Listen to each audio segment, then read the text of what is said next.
Hi, I'm Dave Casey, founder of the Innovation Leaders Club.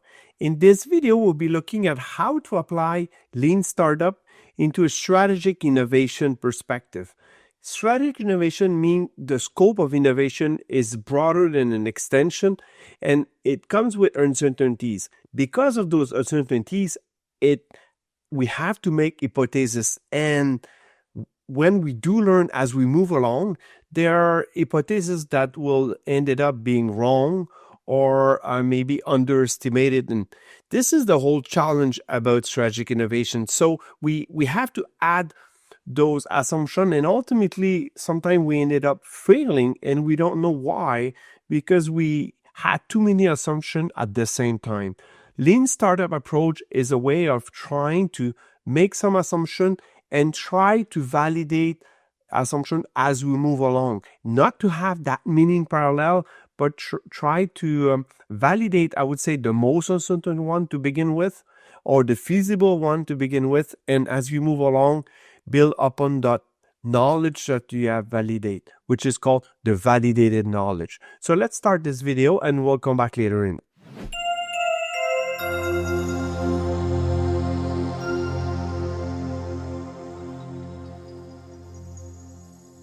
This video from the Innovation Leaders Club explores how to properly implement the right development process. Proactively developing a technology is good, but tying the technology development process, TDP, to the product development is better. Like the typical development process, the TDP has clear deliverables at each stage, and transparent decisions must be made at the gates. Then it will integrate with the usual PDP so that an innovation can be developed and launched.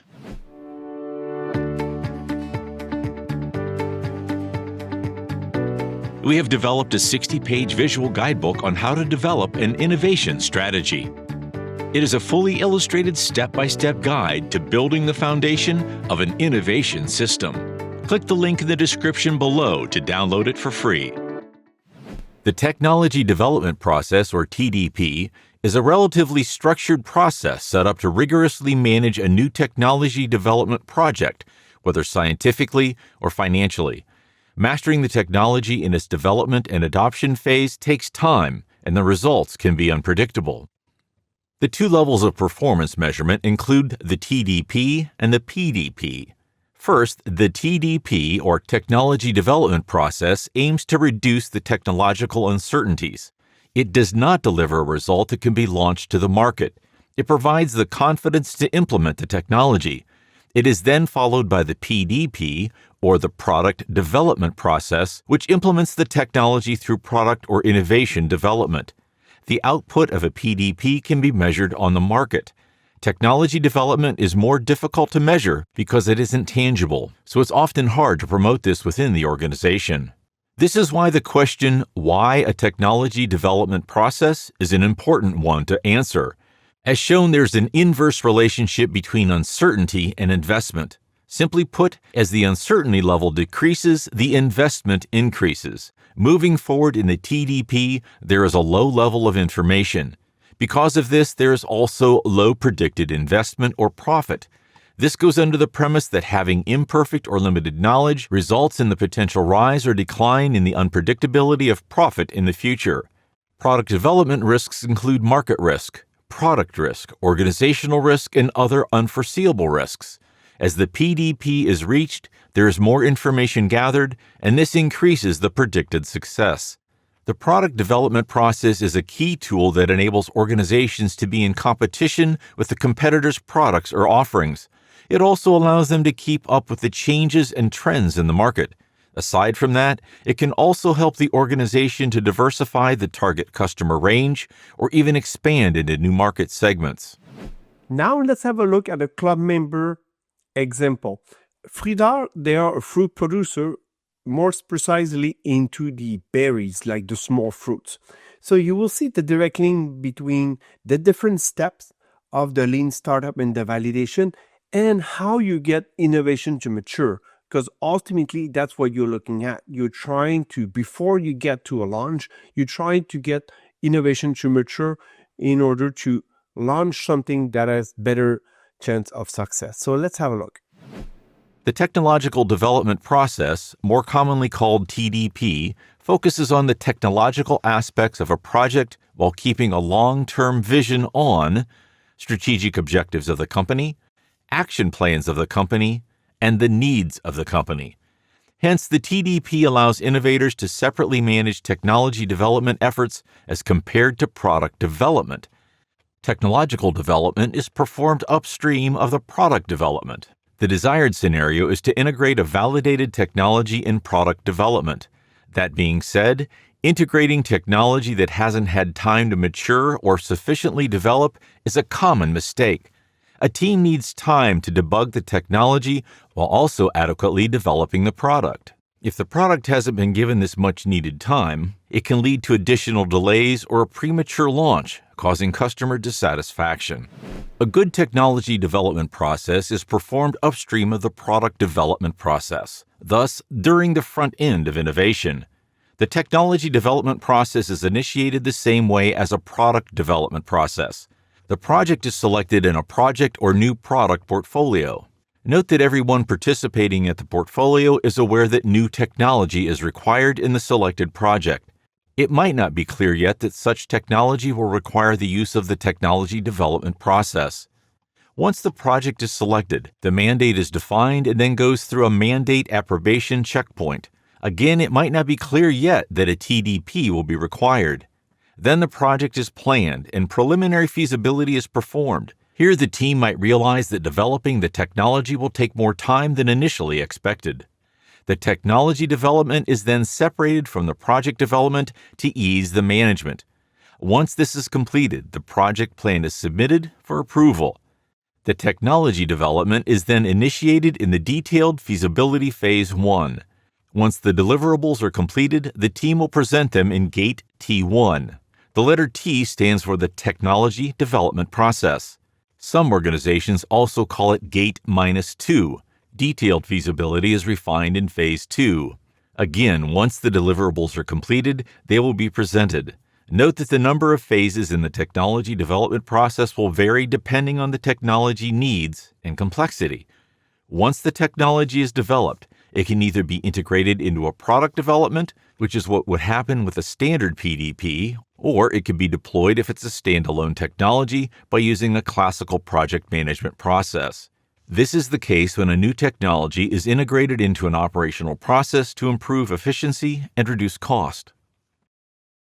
As an example, here are the details of each phase of the technology development process. This process should be tailored to each project's specific need. When it comes to planning and preliminary feasibility, the first step is to make a preliminary analysis, which usually requires an overview of the literature, mainly by reading the abstracts and selecting relevant articles, an overview of existing technologies and a summary of the relevant ones, an overview of potential suppliers and their credentials, an overview of the intellectual property and the identification of those that are relevant, an evaluation of the resources and materials needs, an overview of the competitive landscape and an understanding of its offerings, the identification of the knowledge gap analysis, and a preliminary assessment of the financial potential. The second step is to perform preliminary tests and experiments, which involves a first trial of the technology in order to test your riskiest assumptions. This test will guide you to design your experiment plan for the detailed feasibility phase. The third step is planning the detailed feasibility phase. This is an important step because its purpose is to deepen the preliminary analysis and evaluate when each activity will be executed. As a summary of the planning and preliminary feasibility phase, the deliverables include a preliminary assessment of the technical and financial potential success, the plan for the detailed feasibility phases, and the various deliverables and activities. Next is the detailed feasibility phase. The first step here is the detailed analysis, which consists of reading the articles that were retained in the literature review of the preliminary analysis, deepening the research of existing technologies, evaluating the constraints set by the existing intellectual property and defining the intellectual protection strategy, analysis of the competition's technology and understanding of their positioning, determining your positioning, initiating the contact with potential suppliers and requesting a quotation, evaluating the cost of your technology, performing an operational feasibility assessment, and finally, performing a financial assessment to evaluate the viability of a technology. The second step is to conduct several tests and experiments, including the acquisition of equipment and materials to perform the test, executing the experiment plan. The third step is to adjust the project plan. The fourth step is to plan the next phase, which is the detailed feasibility phase, T2. As a summary, the deliverables for the detailed feasibility phase T1 include the technological feasibility, the commercial and operational feasibility, an adjusted project plan, and the plan for the next phase. For each subsequent phase, until the technology is included in a project, the steps revolve around conducting your experiment plan. An organization can decide to segment the technology development in several phases to control spending and stay aware of the development progress. The deliverables of the detailed feasibility phase T2 and further thus remain to demonstrate the technological feasibility. A good TDP should promote a fast approach that is contrary to the instinct of starting with the easiest part first. In an efficient TDP, you should start with the toughest and most uncertain aspect of the project. Next, we'll be looking at how to apply the lean startup within a large and established organization, especially an organization that has already product development or innovation development process, like a stage gate, for instance, where there's phases and there's gates. And so we'll look at how we can apply fast work. You'll see the example with General Electric, which are in the utility, mainly for producing electricity. They are in aerospace industry and also in the medical equipment. You'll see how they use fast work as a separate process as their traditional development process. What is interesting, it's depending on the level of uncertainties, then you will decide if you're going through your standard process or into the fast work process. What is interesting, it's the fast work, it sends the message that as we're going to learn through the process, we might make some change as we move along. So the end result might be slightly or quite different from what we begin with. While the development process, more traditional stage gate-like process, if you ended up with something at the end which is different from what was approved, let's say at gate 2, it's kind of a failure. So the fast work, it is when there's a lot of uncertainties, and also we allow ourselves and we send the message to the organization that we're going to make changes as we move along. So let's have a look at this example. Robert G. Cooper has presented a process linking technology development and the product development process.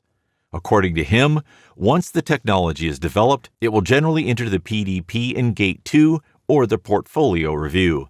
It is also possible to see technologies entering the PDP in Gates 1 and 3. This depends on the project's development stage and complexity. If the project is very complex and the technology can be integrated into various concepts, technology can be integrated as soon as Gate 1. If the project has already been selected and the technology development is at bottleneck, the team might choose to initiate the business case while waiting for the technology to mature. If this happens, the situation needs to be carefully monitored. I hope you found this video useful.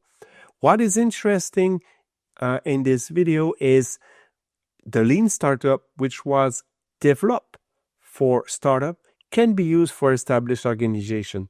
So if you have already innovation development process in place, having this startup process in parallel allows you to change the way you manage innovation depending on level of certainties.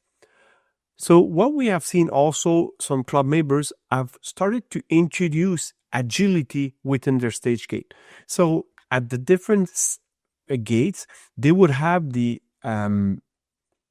ability to pivot, to look at, to make changes to the original scope as they move along. And that was not what is part of what we would call a stage gate second generation. The second generation is really the traditional stage gate, but this will move to the third generation stage gate. So let's discuss this in another video. Cheers.